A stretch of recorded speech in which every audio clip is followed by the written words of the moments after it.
Welcome to the installation of the Yakima RailBar system. The Yakima RailBars come in black or aluminum color and have 6 sizes from extra small to double XL to accommodate most vehicles with raised rails on the roof. Begin installation by using a coin or flathead screwdriver to turn the black plug 90 degrees clockwise. Slide the cover off to reveal the Allen wrench. Take the wrench to loosen the hex bolt until it is very loose.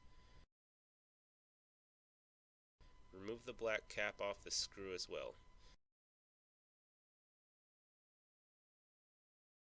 You will notice the clamp is also telescoping for micro adjustment onto the rails.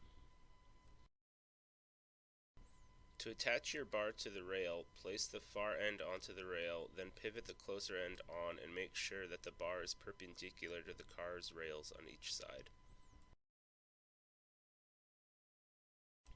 Next, measure the crossbar to make sure it is centered on the clamps, then tighten the bolt until it is very snug on the rail.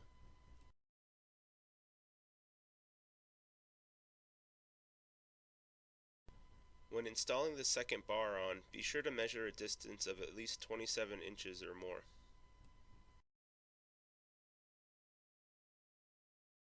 Once all clamps are tightened, shake the bars to make sure they do not slide on the rails before carrying your load or attaching accessories. With the bars securely attached, place the wrench back in, slide the cover back on, and turn the plug into the locked position.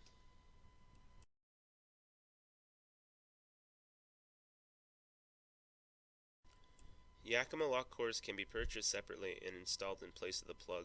Remove the plug in the unlocked position with a pair of pliers, then use the installation key to insert the lock cylinder into the rail bar.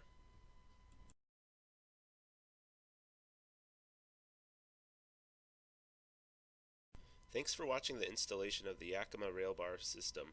If you have further questions, visit us at rackwarehouse.com or call us at 800-272-5362. And always remember, we fit your lifestyle.